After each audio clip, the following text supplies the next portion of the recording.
Começando mais um Perimetral Podcast, hoje sobre a história de uma das marcas mais icônicas, mais emblemáticas de Porto Alegre, mas principalmente sobre como essa marca conseguiu construir um vínculo emocional tão intenso com a cidade.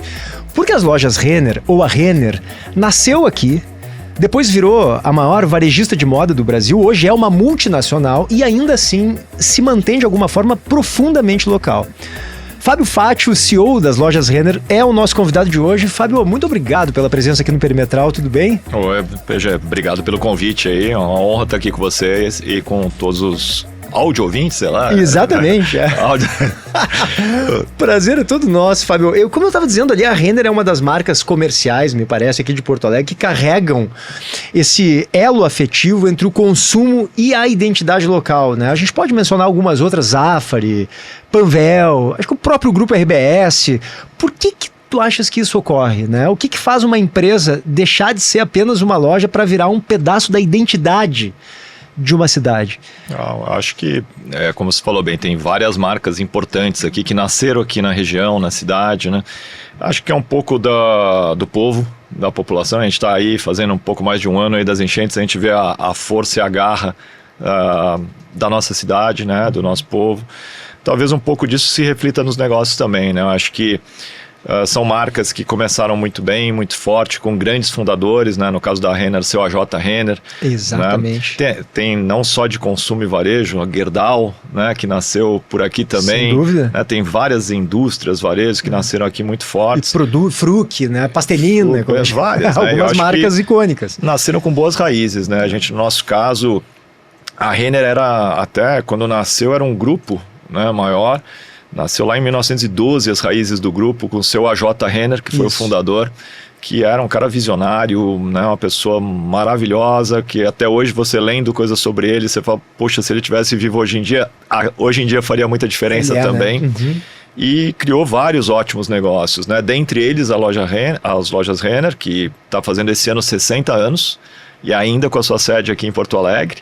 Ah, sim, porque ela se desmembra, pode-se dizer assim, do grupo Renner, porque começa como uma indústria têxtil. Começou como indústria têxtil. Com o AJ Renner, claro. Com a AJ Renner, depois ele tinha as lojas, né? Uhum. Tinha banco, tinha fábrica de porcelana, tinha tintas Renner, e depois foram fazendo os spin-offs das empresas, né? Então a Lojas Renner S.A. nesse CNPJ, ela é de 1965. Né? Então está fazendo esse ano 60 anos, mas tem outras empresas também que foram fundadas por seu AJ e que também continuam até hoje, como a Tintas Renner, que é outra grande empresa também. Verdade. E acho que foi uma fundação muito boa, raízes boas, conceitos sólidos, uma cultura muito forte, princípios e valores que fazem sentido, né? E eu acho que por isso que as empresas tiveram uma continuidade muito grande. No nosso caso, acho que tem também uma relação muito forte entre a comunidade e a empresa, né? Acho que muita gente, a gente é uma das maiores empresas aqui da cidade, então ou é cliente, ou foi colaborador nosso, ou trabalhou junto, ou é fornecedor, ou é parceiro, ou é amigo de alguém que trabalha. Como foi a Varig um tempo, né? Também, grandes empresas, né? E acho que a gente continua com a nossa sede aqui. Então tem uma parte muito grande de colaboradores nossos que trabalha aqui, que mora aqui. Eu trabalho e moro aqui, mas temos muitos fornecedores daqui e muita gente que vem para cá também. E acho que isso também ajuda bastante na economia local, né? Acho que tanto como clientes, os consumidores, mas também movimenta toda a economia local, né? A gente traz muita gente para cá também, que é importante a gente ter grandes empresas na nossa cidade. Né? E acho que somos um povo também, né, Fábio? Tem uma predisposição a isso, né? A eleger alguns aspectos, algumas, não necessariamente empresas, mas algumas marcas de fato, para ter essa relação mais afetiva, né? Se fala muito sobre isso, o gaúcho é um pouco bairrista mesmo, tem orgulho das suas coisas, né? Mas acho que tem que ter, né? Acho que a gente tem empresa como a Renner e algumas outras que você citou ali, que estão presentes no Brasil inteiro e já em outros países, e que nasceram aqui, acho que a gente tem que ter orgulho e priorizar essas empresas, né? Acho que, como a gente falou muito na época das enchentes, né? Vamos valorizar o produto gaúcho, né? Vamos valorizar as empresas gaúchas. Acho que a gente tem que valorizar o que é nosso, né? Acho que as empresas gaúchas, as de Porto Alegre, as brasileiras, né? Acho que é muito bom a gente incentivar o bom trabalho, né?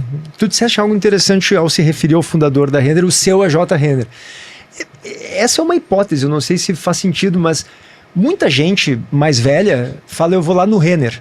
Né? Como as gerações mais recentes dizem, Renner, vou na Renner. Por que tu achas isso? Eu tenho a impressão que é por causa do AJ Renner, porque era uma figura muito presente, me parece, na sociedade naquela época, o seu AJ Renner, ou o doutor AJ Renner, e aí acabavam se referindo assim, vamos lá no Renner. Será que é por isso? Tem várias hipóteses, né? Acho que uma delas é essa, né? Acho que era a loja do seu AJ Renner, do seu Renner.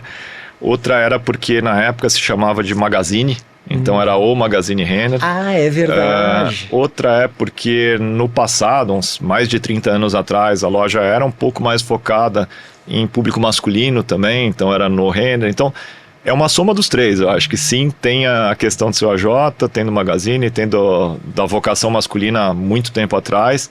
Depois ela foi migrando, né? E realmente as gerações mais novas falam na Renner e as mais antigas no Renner. Sabe, né? Se chegou a se fazer propaganda antigamente dizendo o Renner?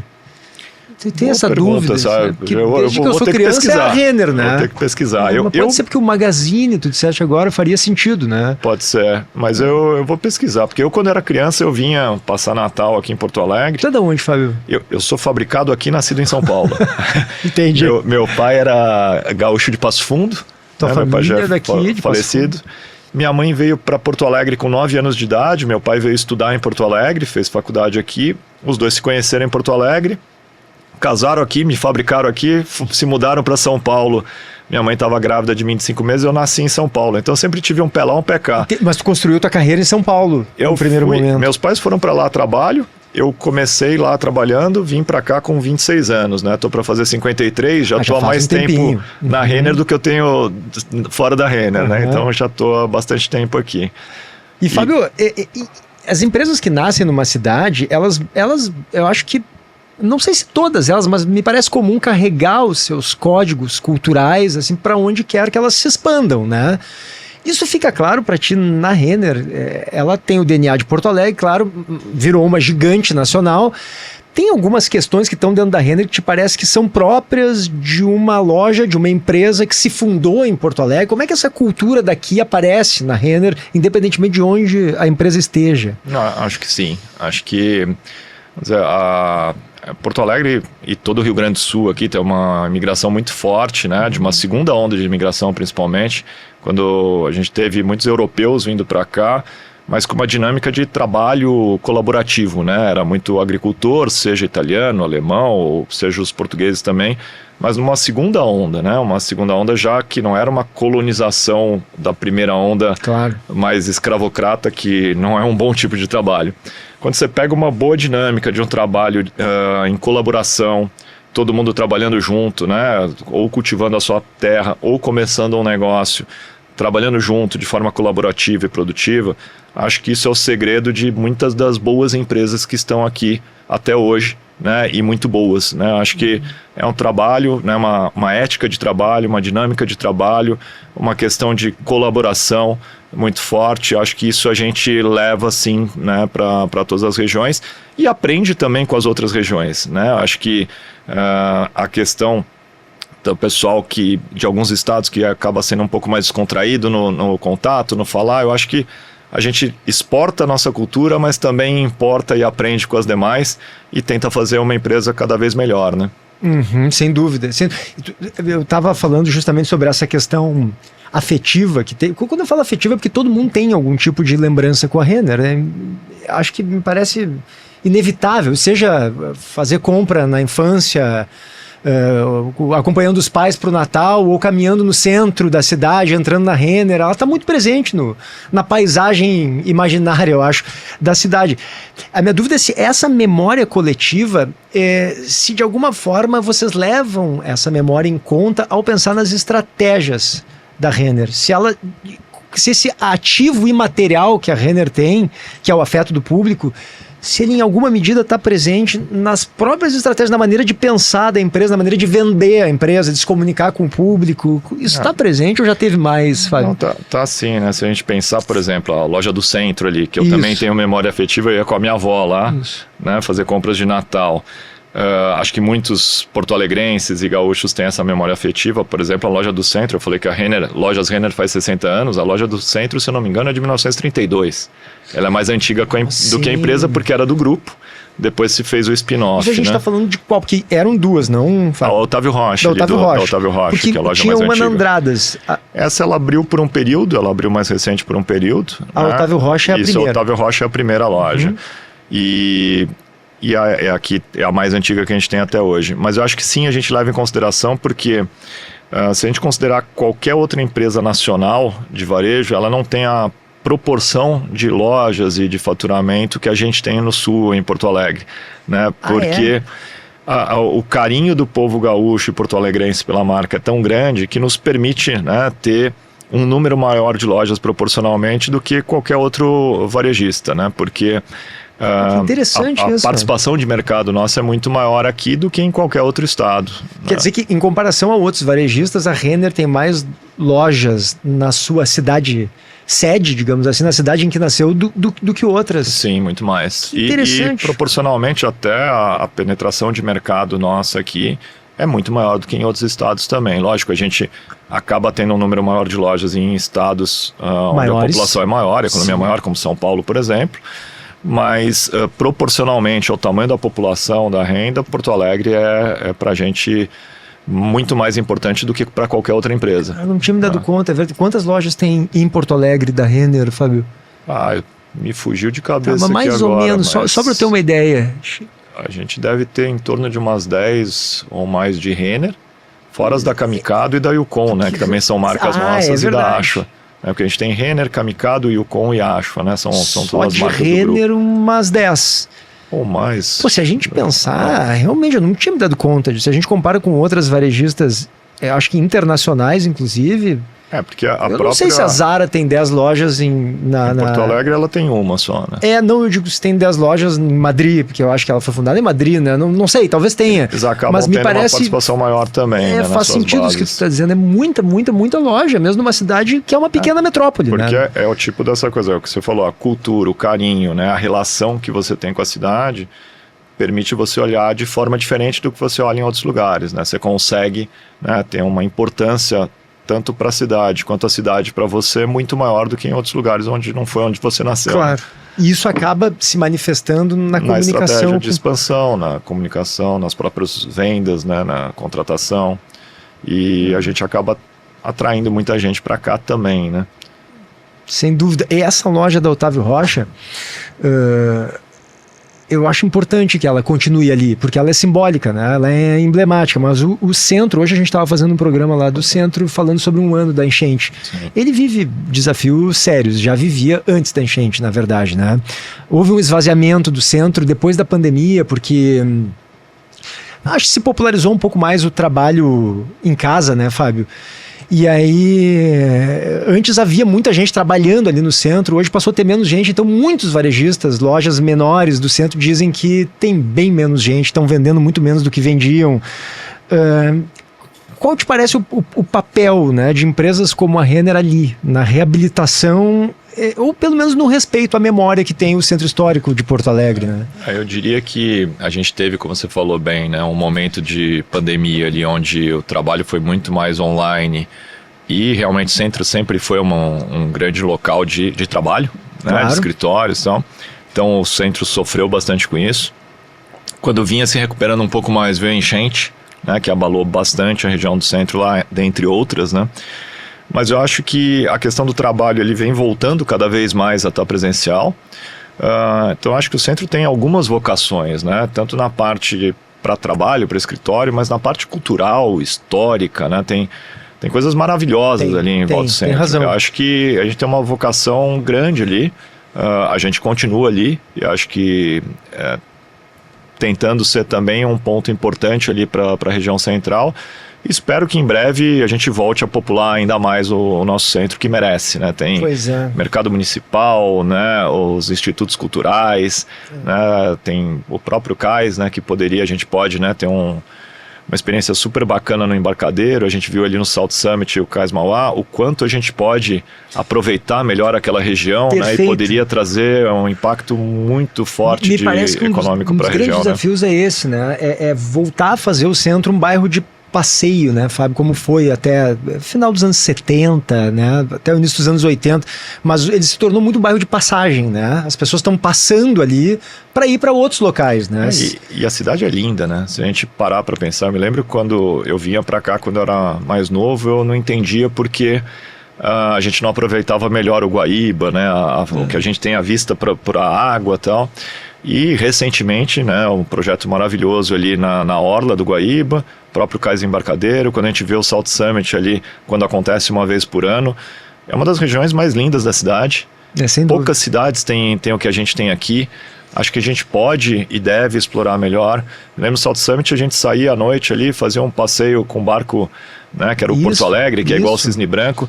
É lindo, é maravilhoso, né? As pessoas de outras cidades olhavam e falavam, puxa, eu não sabia que era assim. E muitas pessoas de Porto Alegre não sabiam que era assim, né? Então, quanto a gente ainda pode aproveitar melhor a nossa cidade, né? Que é lindíssima. E nesse tipo de situação, Fábio, tu mencionaste ali, por exemplo, o Cais Mauá, né? Que é uma novela, esse negócio, né? A gente espera que saia do papel esse projeto.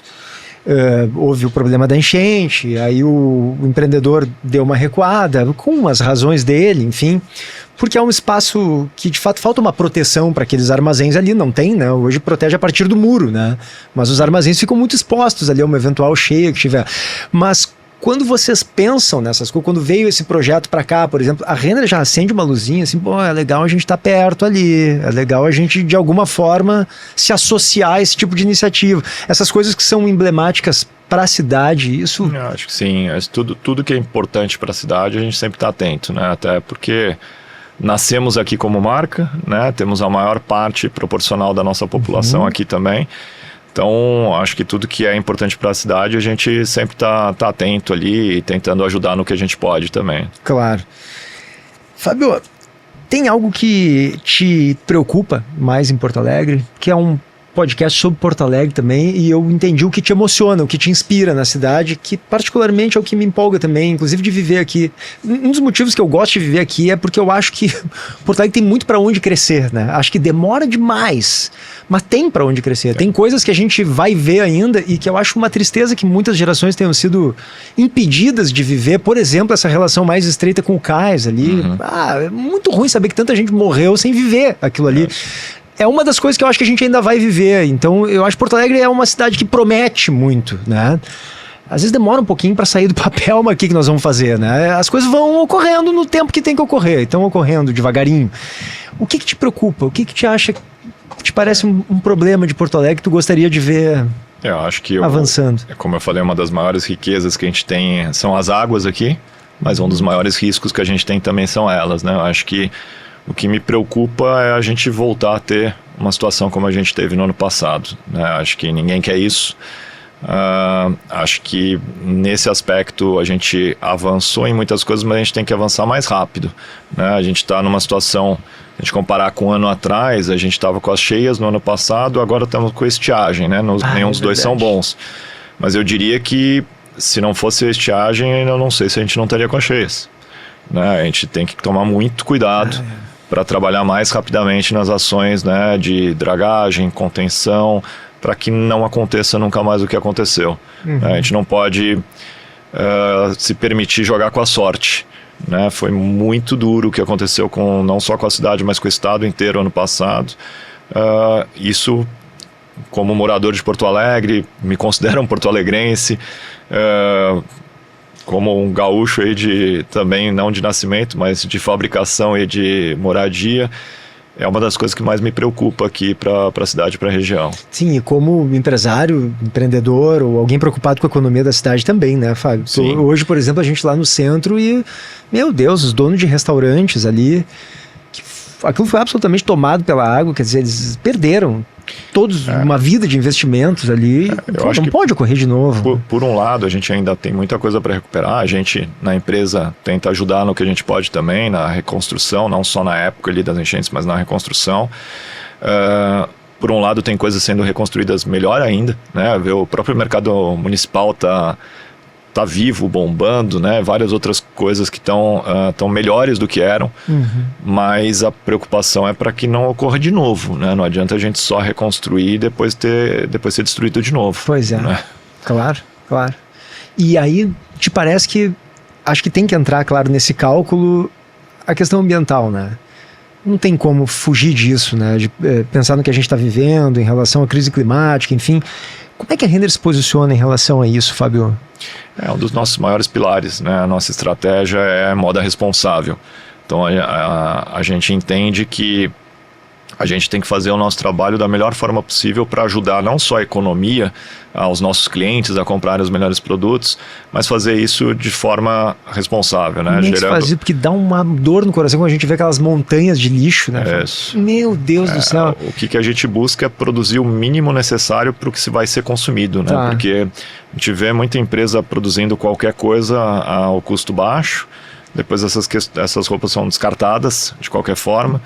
A gente trabalha muito para produzir o que é necessário, ter o menor estoque possível, né? Gerar valor para o cliente no produto inicial e não em sobras, né? Aproveitar sobras para reciclar, refibrar, né? Trabalhar muito no conceito de economia circular, regenerativa, muito mais do que só produzir qualquer coisa que possa ser um desperdício depois. Então eu acho que eliminar desperdício de como já foi, eu quero dizer assim, foi evoluindo a empresa nesse ponto, como claro, todas as outras, imagino eu, mas essa é uma estratégia pensada que vai evoluindo, Fábio. Isso, é uma jornada que vai evoluindo a cada ano, né? A gente tem metas acho que desde 2013 a gente tem metas internas, desde 2016, 2017 a gente tem metas públicas nesse sentido. Como é que são as metas? Me dá alguns exemplos. A gente teve no ciclo anterior, por exemplo, passar o uso da nossa energia para ser, na época, 80% de fontes renováveis. A gente chegou a 100% de fontes renováveis em 2021. A gente tem metas, né, de percentual de produtos feitos de forma menos impactante, né? Seja o tipo de matéria-prima, seja a origem, seja reciclados ou refibrados. Então a gente também se colocou metas até 2021 e superamos todas elas. Agora a gente está num ciclo de 2022 a 2030 em rumo à descarbonização, né, onde a gente olha não só as nossas metas internas, mas engaja os nossos parceiros também, né, para ter um impacto positivo maior. Os parceiros são quem produz? Quem produz. A peça. A gente desenha, né, a nossa coleção é feita pela nossa equipe de desenho e estilo, e a produção é feita com outros fornecedores, com fornecedores nossos que estão com a gente há 20, 30 anos, e a gente engaja eles nesses temas também, né, como é que faz com menor uso de água, de energia, usando refibrados, reciclados ou matérias-primas certificadas, né? Então, tudo isso entra tanto na nossa base, né, de trabalho quanto na dos nossos fornecedores parceiros também. E hoje, Fábio, a impressão que eu tenho, eu acho que isso é algo pacificado, inclusive, né? Acho que já faz parte, inclusive, até da própria sobrevivência das empresas, né, de varejo, isso, né, dá uma satisfação. Mas tem empresas que são mais irresponsáveis. A gente vê, né, que são, como tu disseste, muito baratos os produtos. A gente não sabe bem como é que lidam com isso. Mas me parece que dar uma resposta para a comunidade sobre essas questões hoje se tornou algo importante do ponto de vista financeiro mesmo, né, de retorno econômico para as empresas. Acho que é fundamental, né? O cliente tem que saber o que ele está comprando, de onde vem. Quer comprar de uma empresa responsável. E a gente tem uma característica, né? Porque a gente falou muito do seu AJ Renner, por exemplo, que é uma inspiração para todos nós ali na empresa também. Mas o seu AJ foi o fundador da empresa, a empresa foi da família por muitos anos, mas hoje, desde há 20 anos atrás, a empresa se tornou a primeira corporation do Brasil. A primeira empresa no Brasil que não tem nenhum dono. Nós temos mais de 130 mil acionistas. Ninguém tem mais do que 6% do capital da empresa. Então a gente não tem grupo de controle, grupo de referência, né? Os donos da empresa são, né, a gente costuma dizer ali com o pessoal, os nossos 20 milhões de clientes, os nossos 130 mil acionistas, os nossos 25 mil colaboradores. E para todos eles, o que todo mundo vive nesse mundo, né? Acho que a gente precisa sim gerar lucro para poder reinvestir, fazer o nosso papel na economia, mas fazer isso de forma consciente e responsável para poder fazer isso sempre. E isso é do melhor interesse de todos esses grupos, né? Qual é um tema que interessa a toda essa população, aonde a gente mora, né? Então acho que fazer isso de forma consciente e responsável, a gente entende como uma obrigação nossa e de todas as empresas, mas para a gente talvez por a gente ter tantos donos, né? os milhões de clientes, os colaboradores e acionistas, é mais óbvio, né? E o varejo vive hoje, me parece, um dos momentos mais desafiantes, né, da história, eu acho, do setor, com essa concorrência de grandes gigantes digitais, mudanças no comportamento do consumidor, pressão por sustentabilidade também. O que mais tira o sono de quem comanda uma grande varejista, como é o teu caso? E onde é que tu enxerga as oportunidades também, claro, né? Mas o que preocupa? Não é um momento fácil, né, Fábio? Eu diria que a gente teve um momento, né, quando você sai de pandemia e com toda essa transformação de hábitos de consumo, né, a pandemia forçou uma digitalização mais acelerada e ao mesmo tempo vieram alguns concorrentes que não olham para essas práticas, né, de responsabilidade e vieram com benefícios fiscais ao mesmo tempo, então foi um momento mais difícil. A gente precisou investir bastante para transformar mais rapidamente a empresa, né, para os novos hábitos, para as novas formas de consumo, e com uma concorrência desleal em muitos momentos, né? Que era em grande medida vindas da China. De plataformas internacionais, diria que usavam brechas legais para benefícios fiscais, né? E agora o ambiente mudou bastante, né? Tanto a gente já fez os investimentos que precisava, eu acho que a gente está com uma jornada cada vez melhor para os nossos clientes, produtos cada vez melhores, quanto essas plataformas elas começaram a pagar pelo menos um mínimo de imposto, né? Porque a carga tributária no Brasil é absurda, é a maior carga tributária do mundo. Ela é escondida pela complexidade, né? Agora, quando todas as empresas que trabalham no Brasil pagam uma carga tributária absurda e vem algumas e não pagam nada, né, a concorrência é desleal. Nesse momento, essas empresas pagam metade da carga tributária que a gente paga e nós já somos bem mais competitivos do que eles, né? Então, mostra o quanto não só a Renner, mas as empresas que trabalham aqui no Brasil são muito competitivas, né? São muito boas, né? Porque eu tenho certeza que se pagasse a carga que a gente paga, eles não estariam aqui. Deixa eu fazer um parênteses, claro. E se a gente pagasse a que eles pagam, a gente venderia muito mais. Perfeito, né? Perfeito. Mas um parênteses, isso pode gerar uma certa antipatia do consumidor, porque tem muita gente que se sentiu agredido quando passou a se taxar essas peças que vinham de fora, né? Claro, eu entendi perfeitamente o teu ponto. Claro, não tem como não taxar, porque senão as empresas daqui, como é que elas vão vender se é uma concorrência desleal? Mas o consumidor, muitos deles se sentiram aviltados, né? Como é que se responde a isso? Eu acho que ninguém gosta de pagar imposto, ninguém gosta de pagar taxa, né? Ainda mais quando não tem um retorno. Acho que o consumidor devia querer que todas as empresas tivessem a mesma tributação, menor. Né? Acho que ninguém pede para aumentar o tributo de ninguém, a gente pede para baixar. Mas você dá uma condição de 98% de carga tributária para as empresas que trabalham aqui e zero para as que não trabalham aqui, gerando divisas lá para fora, emprego lá fora. Por que esse benefício fiscal? Então vamos fazer o contrário, dar zero para quem trabalha aqui. Né? Se a nossa carga tributária fosse zero, o preço era muito mais barato do que a deles.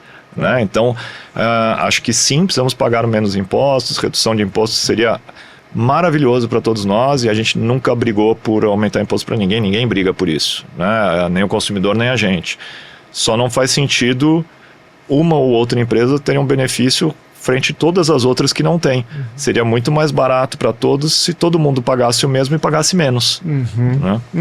E qual te parece, Fábio, que eu acho que esse é um desafio também, né? Qual é o futuro da loja física de varejo, né? Cresce muito o e-commerce, o comércio digital, muita gente comprando pela internet. Cada vez mais essas lojas precisam ser uma experiência legal, né? Uma experiência interessante. Essa é a diferença em relação a eu comprar pela internet. Eu vou estar lá fisicamente, o que eu vou ganhar com isso? Para onde nós vamos caminhar?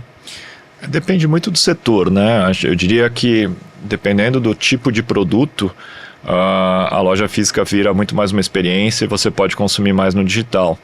Mas no nosso segmento, que é a loja de moda, né, são produtos de moda, sim, o digital vai ganhar cada vez mais relevância, mas a loja ela tem uma questão de experiência, mas tem uma questão de compra também, né? Porque uma roupa você precisa sentir, tocar, ver o caimento, vestir. Eu sinto falta mesmo. Né? Então é uma experiência, mas é mais do que isso, né? E por ser um produto leve, pequeno, você comprou, vestiu, às vezes você já sai com ele na mão, né? Diferente de você carregar uma geladeira, um fogão, uma blusa, né? Uma roupa, um vestido, você sai carregando, né? Então, acho que no nosso setor, não é à toa que em qualquer país do mundo, a penetração digital na moda, ela vem crescendo e vai crescer cada vez mais, mas de todas as categorias que você pode comprar, ela tende a ser a menor, né? Porque tem uma necessidade de loja física ainda maior, né? Então, outro ponto importante, né? Às vezes a gente tem inaugurado lojas em cidades onde a gente ainda não tinha loja,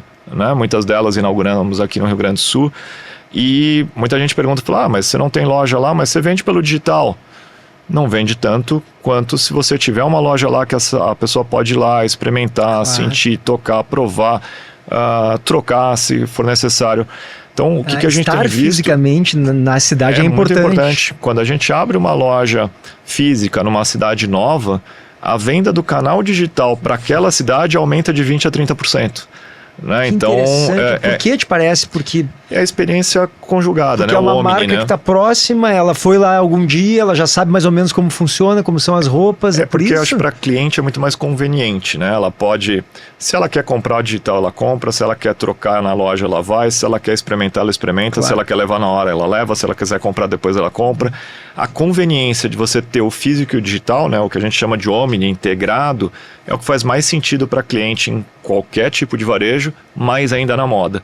Né? Então, por isso que a gente vê que onde a gente abre, aumenta a venda do digital também, além da física, e as clientes que usam ambos os canais, que compram digitalmente e compram em loja física também, elas acabam consumindo em média 3 vezes mais do que as outras, porque é mais conveniente para elas. Né? Sabe que enquanto tu falava sobre essa experiência de estar fisicamente na loja, de ver o caimento da roupa, de ver...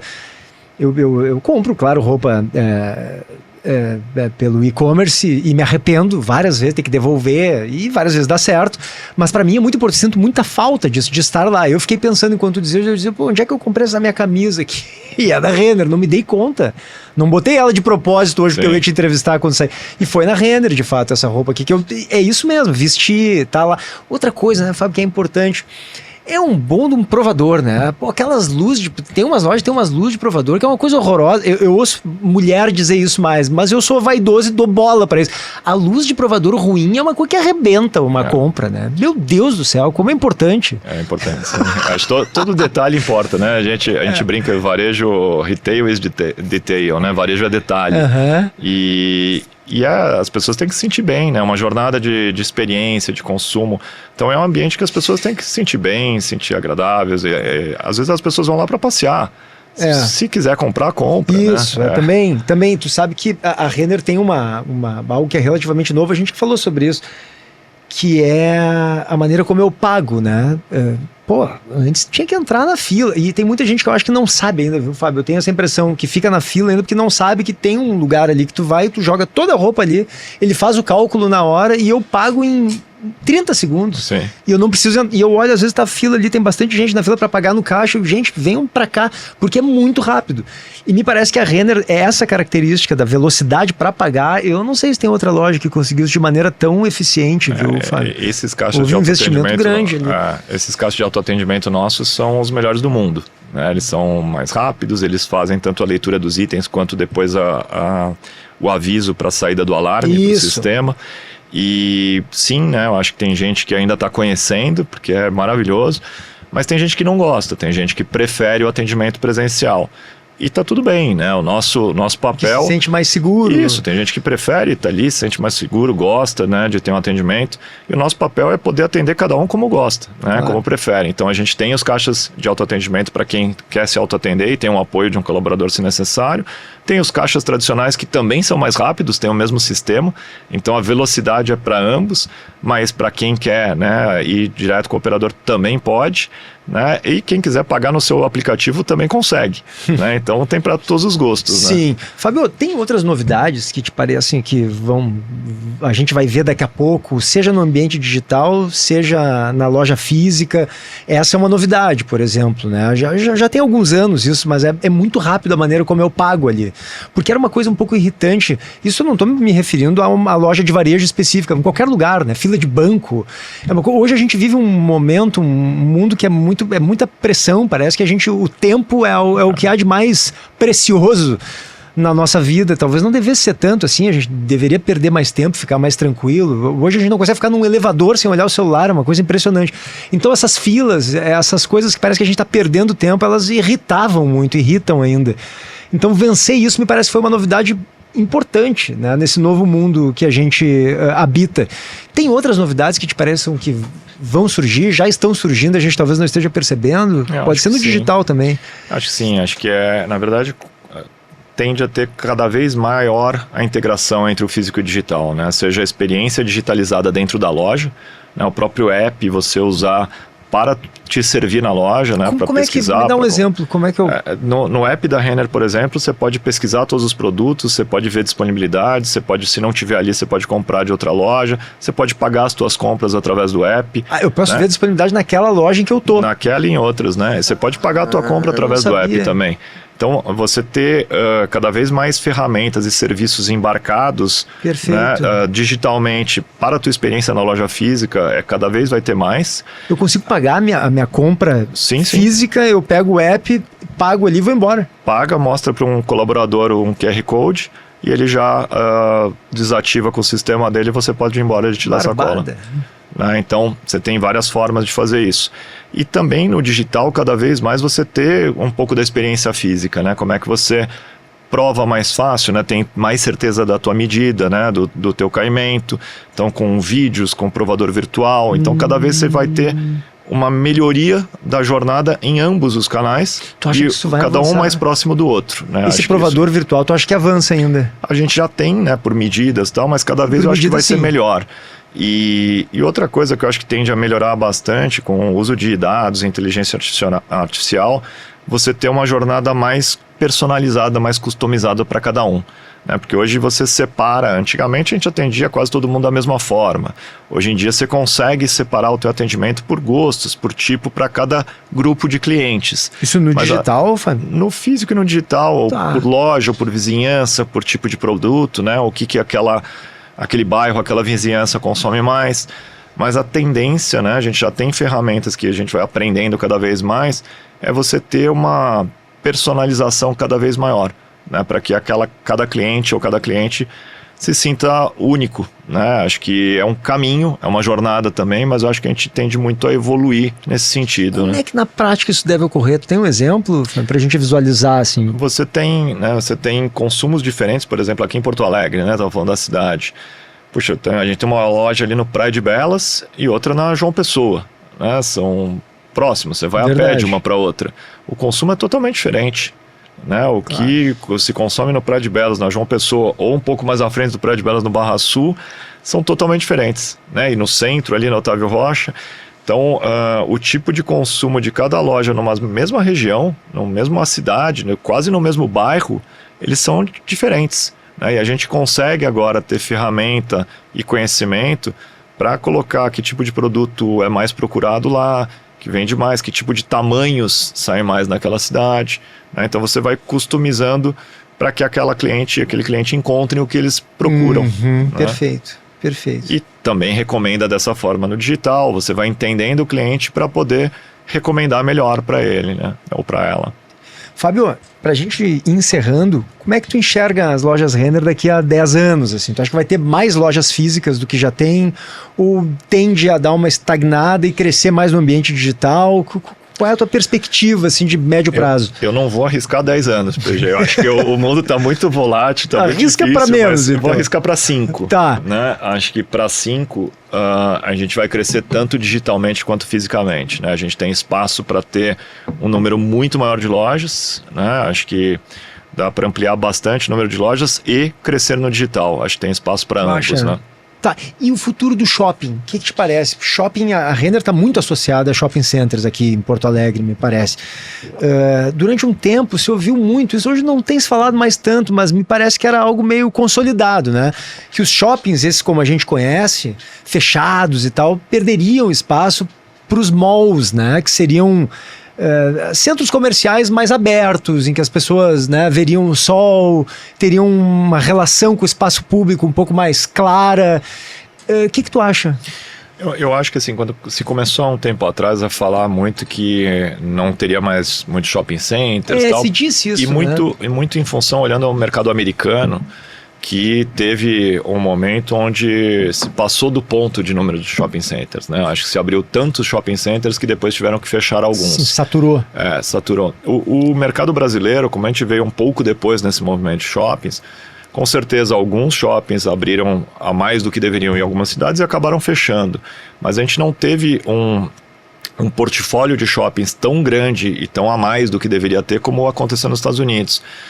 E quando veio a digitalização, a gente ainda não tinha passado do ponto, né? Eu diria que assim, talvez a gente não tenha espaço para muitos shoppings a mais, vai ser pontual, mas também não tem que fechar muito shopping. Acho que a gente conseguiu atingir um patamar bom que gradualmente você vai acabar tendo um shopping ou outro a mais. Por isso, inclusive, que o nosso plano de expansão, atualmente, como a gente já tem bastante lojas em shoppings de cidades grandes, na marca Renner a gente está olhando muito mais para cidades onde a gente ainda não está presente, né? Que aí são as oportunidades que a gente tem de entrar em novos mercados também, porque os atuais, pontualmente, a gente sim tem oportunidade ainda, mas a maior oportunidade são em novas praças, novos mercados, novas cidades. E essa ideia de centros comerciais mais abertos, isso está se consolidando? De fato, a gente tem visto ocorrer? Está mais estabelecido esse mercado? Você tem ambos, né? Acho que no Brasil você tem ainda malls mais fechados, né? Esses abertos até, acho que teve um boom em determinado momento, ali uns 10, 8 anos atrás, e acho que deu uma paralisada, né? Tenho essa impressão. Fábio Fati, foi um prazer conversar contigo, muito obrigado. Acho que a Renner é um ícone de Porto Alegre, inegavelmente. Acho que ela está presente demais no imaginário da cidade e é muito legal conversar contigo, não só sobre o futuro do varejo, mas sobre a relação de uma marca assim tão simbólica com a nossa cidade. Era isso que eu queria fazer e acho que tu atendeste muito bem. Muito obrigado. Eu que te agradeço o convite, PG, e a gente nasceu aqui, né? Temos uma relação muito forte com a cidade, vamos ter sempre. Fábio Fati, obrigado. O Perimetral Podcast volta na semana que vem.